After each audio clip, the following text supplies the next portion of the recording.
আসসালামু আলাইকুম ওয়া রাহমাতুল্লাহি ওয়া বারাকাতুহু। সম্মানিত দর্শক, আন্তর্জাতিক গণমাধ্যম আল জাজিরার সঙ্গে আমিরে জামাতের যে একটি সাক্ষাৎকার, এটি দেখার পরে আমার মনে হয়েছিল যে একটা কিছু সমস্যা হবে। প্রথমত যে আল জাজিরা বাংলাদেশের ব্যাপারে অতটা ইতিবাচক নয়। In general as a whole, মানে এখানে যেভাবে সন্ত্রাসবাদ হচ্ছে, এখানে যেভাবে ইসলামাইজেশন হচ্ছে, এখানে যেভাবে রাজনীতির নামে দুর্বৃত্তপনা হচ্ছে, এখানে যেভাবে রাজনীতির মধ্যে মিলিটারি ব্যুরোক্রেসি ঢুকে গিয়েছে, এটা আল জাজিরার যে এডিটোরিয়াল টিম, আমার সাংবাদিকতার যতটুকু অভিজ্ঞতা, তারা নীতিগতভাবে অ্যাজ এ হোল এই সমাজটাকে একটি নষ্ট, পচা, অপদার্থ এবং এই সমাজে ভালো কিছু গড়ে ওঠার সম্ভাবনা, এরকম একটা মন মানসিকতা তারা ধারণ করেন। ফলে কি হলো, সেই শেখ হাসিনার জমানা থেকেই আমাদের রাজনীতির যে পচা, দুর্গন্ধ যে বিষয়গুলো রয়েছে, সেই বিষয়গুলো তারা বারবার লাইমলাইটে নিয়ে আসতে চেয়েছেন। আমাদের রাজনীতির, অর্থনীতির, দেশের মানুষের চিন্তা চেতনা এবং ধর্মবর্ণের যে ঐতিহ্যগত ভালো দিক রয়েছে, সেটি আল জাজিরা, বিবিসি, সিএনএন বা পশ্চিমা গণমাধ্যম এর দৃষ্টিতে কখনোই পড়েনি। তো সেক্ষেত্রে আমাদের যারা রাজনীতিবিদ রয়েছেন, তারা কোনো সুকর্ম করার আগে, ভালো কিছু করার আগে এই ধরনের গণমাধ্যমের সঙ্গে সাক্ষাৎকার দেওয়াটা তাদের জন্য একটা বিরাট ঝুঁকিপূর্ণ বিষয়। ২ নম্বর হলো যে ধরনের গণমাধ্যম বা এই ধরনের গণমাধ্যম বাংলাদেশ সম্পর্কে ভালো ধারণা পোষণ করেনি এবং কখনোই বাংলাদেশের কোনো ইতিবাচক বিষয় নিয়ে তারা লাইমলাইটে কোনো প্রতিবেদন তৈরি করেনি, তারা ব্র্যান্ডিং করেনি। সেই ধরনের গণমাধ্যমে গিয়ে উপযাচক হয়ে, বা সেই ধরনের গণমাধ্যম যদি উপযাচক হয়ে আপনার সাক্ষাৎকার নিতে আসে, সেই ফাঁদে পা দেওয়াটাই আত্মঘাতী। এখন জয়ের একটা সাক্ষাৎকার ছাপা হয়েছে আন্তর্জাতিক গণমাধ্যম আল জাজিরাতে। আপনি স্পষ্ট লক্ষ্য করবেন যে এখানে জয়কে টার্গেট করেই এই কাজগুলো করা হয়েছে।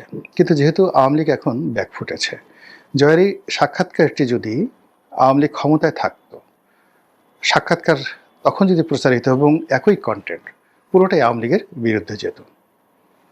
তো যেহেতু জয় নির্বাসিত, তার রাজনৈতিক দল ক্ষমতা নেই, ফলে তাদেরকে নিয়ে মানুষের যে অ্যাটেনশন, সেই অ্যাটেনশনটা অনেকটা ইতিবাচক, মানুষ সহানুভূতিশীল।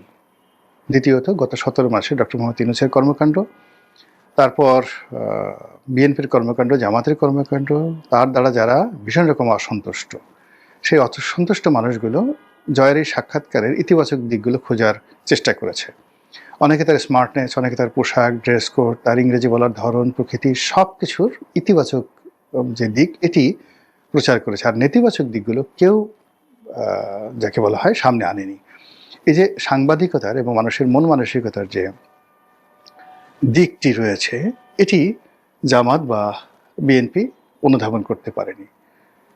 তারা শুধু একটা জিনিস দেখেছে যে কেন আল জাজিরার সঙ্গে জয়ের সাক্ষাৎকার হলো, কাজে আমাকে দিতে হবে। কেন আল জাজিরার সঙ্গে সাক্ষাৎকার হলো, কাজে আমাকে আল জাজিরা না হলেও টাইম ম্যাগাজিনে দিতে হবে, আল জাজিরার চেয়ে বড় সংগঠনে দিতে হবে। এবং সেটি দিয়ে যেভাবে তারেক রহমান সাহেব ধরা খেয়েছেন, একইভাবে জামাতের আমিরও ধরা খেয়েছেন। এখন জামাতের যারা লোকজন, তারা খুব ফ্লুয়েন্টলি বলতে পারে যে না, ভালো কথা, জামাতের আমির ইংরেজি বলেছেন, জামাতের যে কথা স্পষ্টভাবে তিনি বলেছেন, সব কিছু ইত্যাদি ইত্যাদি। কিন্তু এখানে যেহেতু জামাত এখন লাইমলাইটে আছে, যে বিষয়গুলো খুব সুকৌশলে আল জাজিরা নিয়ে এসেছে, সেই বিষয়গুলো আল জাজিরা শতভাগ সফল, আর জামাত এই বিষয়গুলো আসলে অ্যাভয়েড করতে পারেনি, আর অ্যাভয়েড করা সম্ভবও নয়। যেমন ধরুন, নারী নেতৃত্ব নিয়ে আমি নিজে পার্লামেন্টে নারী নেতৃত্ব নিয়ে একটা বক্তব্য দিয়েছিলাম 2009 সালে, খুব বিখ্যাত। সেই বক্তব্যটি ওই আমলে ভাইরাল হয়েছিল, আর এখন যদি পার্লামেন্ট চলতো, সারা দুনিয়া সহ এটা ভাইরাল হয়ে যেত 2009 সালে। তো সেখানে নারী নেতৃত্ব সারা দুনিয়াতে কিভাবে প্রতিষ্ঠিত হয়েছে অনাদিকাল থেকে। তখন যদি সেই মানে আমি খুব তাড়াহুড়ো করে একটা নতুন সংসদ সদস্য হিসেবে হয়েছি, পার্লামেন্টে বলতে গেলে ওটা বোধহয় প্রথম বক্তব্য। তো পার্লামেন্টে প্রথম বক্তব্য দেওয়া এত সহজ নয়। যারা দাঁড়ান জীবনে প্রথম পার্লামেন্টে বক্তব্য দেওয়ার জন্য, তারা বুঝতে পারেন যে ওখানে কতটা কঠিন। তো কাজে আমার বুক দুরু দুরু করে কাঁপছিল। আমার যে প্রস্তুতি ছিল সেটা আমি অনেকটা ভুলে গিয়েছিলাম। তারপর আশেপাশে মানুষ যেভাবে উত্তেজিত হয়ে পড়েছিল, সেই দৃশ্যের প্রেক্ষিতে আমাকে অনেক কথা নতুন করে সংযোজিত করতে হয়েছিল, যা এখনকার প্রেক্ষাপটে সম্ভব নয়। তো তখন আমি বলেছিলাম যে হাজার হাজার বছরের ইতিহাসে নারী নেতৃত্ব কিভাবে এই পৃথিবীকে উন্নয়নের সোপানে নিয়ে এসেছে। রাজনীতির ক্ষেত্রে, যুদ্ধের ক্ষেত্রে নারীদের নেতৃত্ব দেয়া যাকে বলা হয় প্রাচীন। ধর্মের ক্ষেত্রে নারী কখনো নেতৃত্ব দেয়নি। তো ধর্মের ক্ষেত্রে কখনো নারী নেতৃত্ব দেয়নি, এটা জামাত সুন্দরভাবে বলতে পারেনি। শুধুমাত্র যাকে বলা হয় যে ইসলাম ধর্ম তা নয়, হিন্দু ধর্ম, বৌদ্ধ, খ্রিস্টান থেকে শুরু করে পৃথিবীর যত বিখ্যাত ধর্ম আছে, কোনো ধর্মে কখনোই নারী শীর্ষ নেতৃত্ব হয়নি। নারীর মধ্যে কোনো নবী আসেনি, তাদের মধ্যে কোনো দেবতা আসেনি। দেবী এসেছে, কিন্তু দেবী এসেছে দেবতার সাবস্টিটিউট হিসেবে। রামায়ণ, মহাভারত থেকে শুরু করে যত রকম যাকে বলা হয় গ্রিক এপিক রয়েছে, সব জায়গাতে নারীকে যে দেবী দেখানো হয়েছে, সেই দেবীর কখনো স্বয়ংসম্পূর্ণ ক্ষমতা ছিল না। দেবতার আশীর্বাদে তারা সেই ক্ষমতা দেখিয়েছে। এই কথা জামাত কখনো বলতে পারেনি। কিন্তু যদি ফেরাউন বলেন, সম্রাজ্ঞী বলেন, যা কিছু বলেন, পৃথিবীর যত ভাইটাল পোস্টগুলো রয়েছে, সব জায়গাতেই নারীরা তাদের যোগ্যতা অনুযায়ী তারা এসেছে। কখনো নিজ যোগ্যতা বলে এসেছে, কখনো স্বামীর, কখনো পিতার পরিচয় এসেছে। তো সেক্ষেত্রে জামাতের রাজনীতিতে যদি আগামীতে এরকম কোনো রমণী, যোগ্যতম রমণী, যারা নেতৃত্বের সকল বাধা অতিক্রম করে যদি জামাতের আমির হতে পারে, হোয়াট ইজ দ্য প্রবলেম? কোনো প্রবলেম নাই। তাকে তো সেই বাধা অতিক্রম করতে হবে। শেখ হাসিনা তো বা বেগম খালেদা জিয়া তো এমনি এমনি শীর্ষ পর্যায়ে পৌঁছেননি। তাদের নেতৃত্বের একটা জায়গা অতিক্রম করতে হয়েছে, আর একটা সংকট মোকাবেলা করতে হয়েছে, ঐক্যের একটা প্রতীক হতে হয়েছে। ইন্দিরা গান্ধীর ক্ষেত্রে সেটা প্রযোজ্য, বেনজির ভুট্টোর ক্ষেত্রে সেটা প্রযোজ্য। এমনকি দিল্লি সিংহাসনে সুলতানা রাজিয়া এমনি এমনি আসেননি। হাজার বছর ইতিহাসে দিল্লি কেন কোনো নারী নেতৃত্ব পেল না? কিংবা এখন যে দিল্লিতে প্রেসিডেন্ট পদে নারী আছেন, কেন, কিভাবে হলেন? এই প্রেক্ষাপটগুলো জামাতকে পড়াশোনা করতে হবে। তো জামাত সেই পড়াশোনা যদি করতেন, তাদের সেই ইমানটা যদি বাড়তো, একিনটা বাড়তো, নিজেদের আত্মবিশ্বাস যদি বাড়তো, তো তিনিও বলতে পারতেন যে আগামী দিনে প্রয়োজনে সময় সাপেক্ষে জামাতের আমির হতে পারেন কোনো নারী, বা প্রধানমন্ত্রী হতে পারেন, জামাতের প্রধানমন্ত্রী হতে পারেন নারী প্রধানমন্ত্রী। কিন্তু জামাত কখনোই বাংলাদেশের গ্র্যান্ড মুফতি রূপে কিংবা কখনোই বায়তুল মোকাররমের খতিব রূপে কোনো নারীকে মনোনয়ন দেবে না। That's all. আর জানানো দরকার ছিল না। কিন্তু সেই কথা না বলে তিনি যেভাবে বলেছেন, এবং এটার সুযোগই তার যারা প্রতিপক্ষ তারা নিয়েছে। এখন জামাত নারী নেতৃত্ব মানে না, জামাত নারীদেরকে ঘরে রাখতে চায়, জামাত নারীদেরকে সেই অবগুণ্ঠনধারী বানাতে চায়, জামাত বাংলাদেশে শরিয়া আইন প্রতিষ্ঠা করতে চায়, জামাত আরও অনেক কিছু করতে চায়। তারা দেশের যে পুরো কর্মশক্তি 50% নারী, তাদেরকে সেই তালেবানি কায়দায় ঘরের মধ্যে ঢুকিয়ে ফেলতে চায়, আর শরিয়া পুলিশ দিয়ে ইরানের কায়দায় তাদেরকে চাবুক মারতে চায়।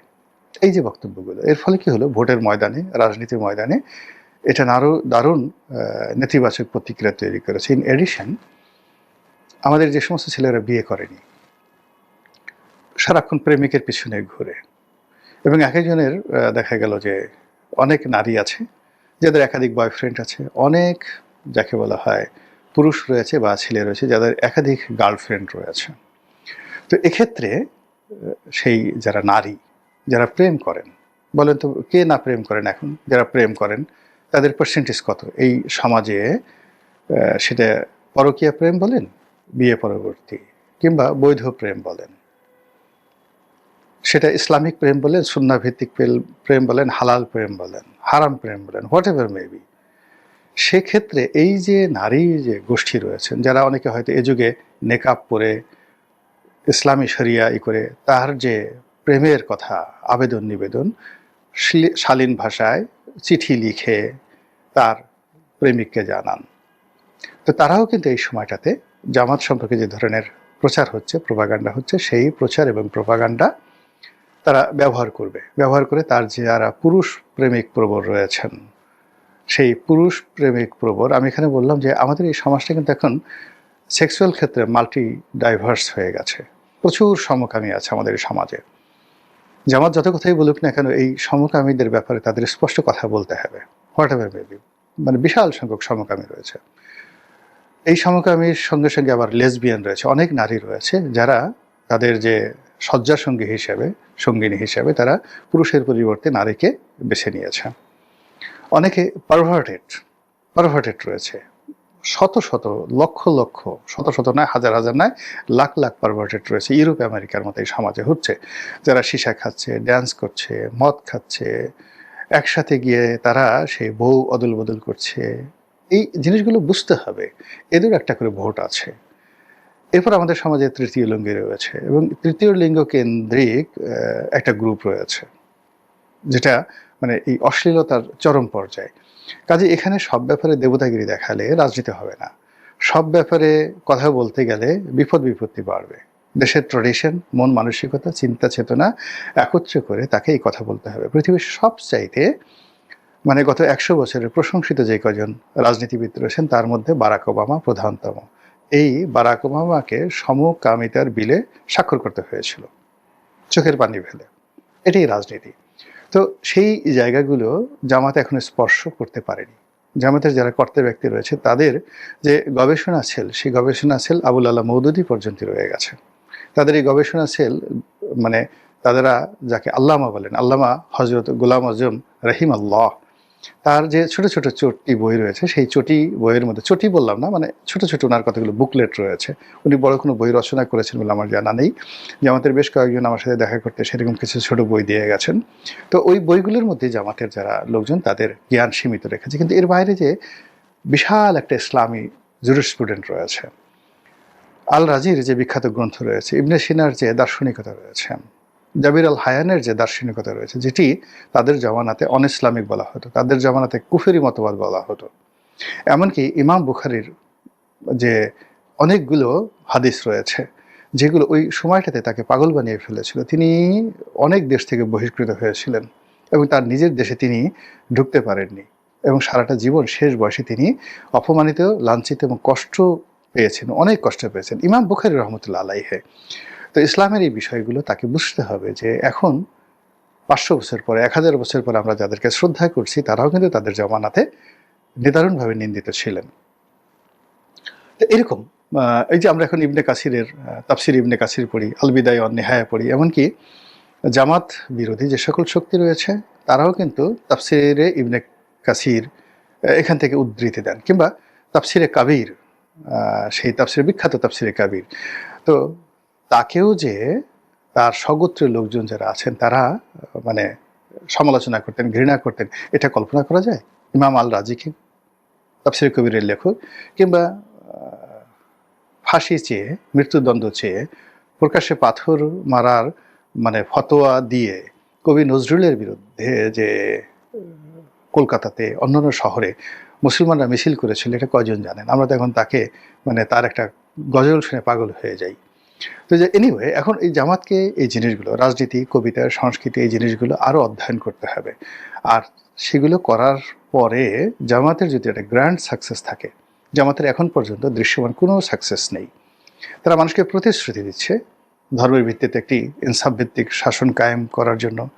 তারা নিজেরা ব্যক্তিগত জীবনে অনেকে ভালো মানুষ বলে সমাজ একটা পরিচয় দিতে পেরেছে, কিন্তু এই ভালো মানুষগুলো কোনো পদ পদবিতে পৌঁছে, বড় কোনো পদ পদবিতে পৌঁছে ভালো কিছু কাজকর্ম করতে পেরেছে কোনো রকম নাই।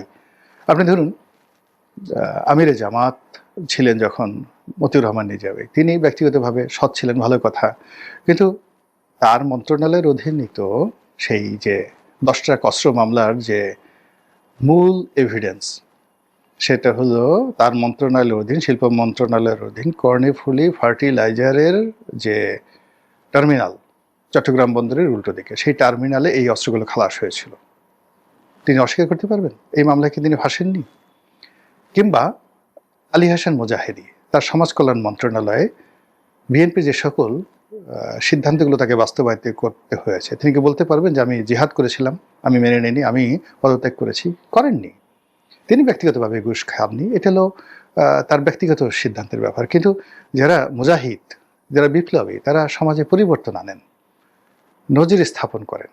জামাত কি এরশাদ জামানাতে কোনো নজির স্থাপন করতে পেরেছে? শেখ হাসিনার সঙ্গে তারা কি নেগোসিয়েশন করেননি? এরশাদের সঙ্গে স্বৈরাচার নেগোসিয়েশন করেননি? এরশাদের সঙ্গে বন্ধুত্ব করেননি? তারা কি ইয়াহিয়া খান, তারপরে টিক্কা খান, তাদের সঙ্গে নেগোসিয়েশন করেননি? অন্যায়ের তারা অ্যালাইড হননি? তারা কি পাকিস্তান জমানাতে তারা সেই পাকিস্তান সরকারের প্রথমে অ্যালাইড, তারপরে তারা শত্রু হননি? তারা কি পাকিস্তানের সৃষ্টি বিরোধিতা করেননি? বাংলাদেশ সৃষ্টি বিরোধিতা করেননি? তো মানে ইতিহাস কি বলে? জিরো। তারা সৌদি আরবে এরকম 100 বছর যাবৎ রীতিমতো তাণ্ডব চালিয়েছেন। এখন সৌদি আরব ধরে ধরে, মানে বর্তমান মোহাম্মদ বিন সালমান ধরে ধরে জামাতের যারা পন্থী তাদের দেশে রয়েছে তাদেরকে জেলে পড়ছে। এবং এই যে জামাতের যে মতবাদ, সৌদি আরবে যে মতবাদটি রয়েছে, রাজনৈতিক মতবাদ, এই মতবাদটিকে মানে সৌদি সরকার রীতিমতো গর্হিত অপরাধ মনে করে। তারা ইখওয়ানে মুসলিমিন, মুসলিম ব্রাদারহুডের কোনো কার্যক্রম সৌদি আরবে চালাতে দেয় না। এমনকি তুরস্কের একই পার্টি, সেই মতাদর্শের, তাদেরকে সৌদি আরবে কোনো কর্মকাণ্ড করতে দেয় না। এবং এই রাষ্ট্রগুলোর সঙ্গে সৌদি আরবের সম্পর্ক ভালো না। তো বোঝার চেষ্টা করুন যে জামাতি মতবাদ মানে ওহাবি মতবাদ, সেই মতবাদের উপর একটি রাষ্ট্র প্রতিষ্ঠিত হয়েছে। সেই রাষ্ট্র প্রতিষ্ঠিত হওয়ার পর প্রায় অলমোস্ট 300 ইয়ার্স পর, 250 বছর পর, এখন সৌদি আরব বলছে যে না, এটা আমাদেরকে শেষ করে দিয়েছে।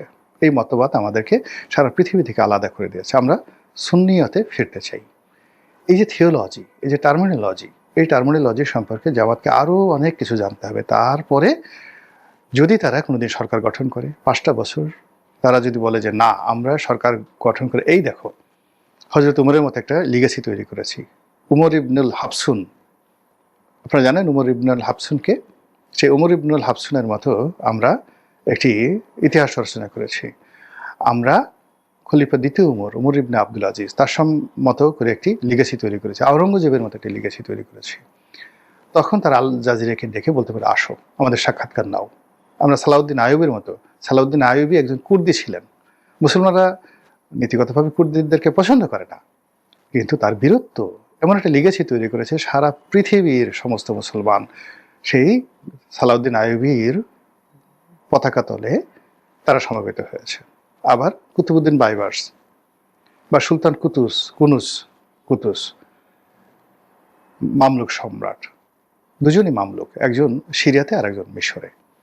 তো তারা যখন হালাকু খানের সেনাপতির বিরুদ্ধে বা হালাকু খানের বিরুদ্ধে অস্ত্র তুলে ধরেছিল, সারা মুসলিম জাহান তাদের অস্ত্রের নিচে যাকে বলে মাথা নত করে আনুগত্য দেখিয়েছিল এবং যুদ্ধ করেছিল। এবং তারা কেউ বলেনি যে আমরা দাস বংশের অধীনতা করতে পারবো না। তারা ওইভাবে তাদের লিগেসিটা প্রতিষ্ঠা করেছিল সুলতান বাইবার্স, রুকনুদ্দিন বাইবার্স, মামলুক সুলতান। তো জামাতকেও ঠিক একইভাবে যদি জামাত সেই লিগেসি তৈরি করতে পারে, তাহলে চরমোনাই থেকে শুরু করে আটরশি থেকে শুরু করে বাংলাদেশের প্রভাবশালী দরবার যেগুলো রয়েছে সব জামাতকে সমর্থন দেবে। সেটা তৈরি করার আগে, লিগেসি তৈরি করার আগে জামাত যতই স্বপ্ন দেখাক, সেই স্বপ্ন তো সেই যে সবাই দেখাচ্ছে, কুয়াকাটা মানে দেখাচ্ছে, একজন পীর আছেন না, কুয়াকাটার পীর, সে দেখাচ্ছে, আরেকজন পীর আছে আব্বাসি, সেও দেখাচ্ছে।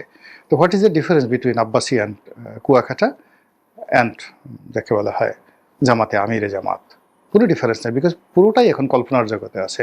তারা তাদের ব্যক্তিগত জীবনে, সামাজিক জীবনে, রাজনৈতিক জীবনে সফলতা দেখাতে পারেননি। আর সেই সফলতা না দেখিয়ে এরকম একটা আল জাজিরার মতো একটা প্রতিষ্ঠানে সাক্ষাৎকার দেওয়া আমি হলেও অন্তত দিতাম না। মহান আল্লাহ আমাদের সবাইকে হেদায়েত দান করুন এবং হেফাজত করুন। আসসালামু আলাইকুম ওয়া রাহমাতুল্লাহি ওয়া বারাকাতুহু।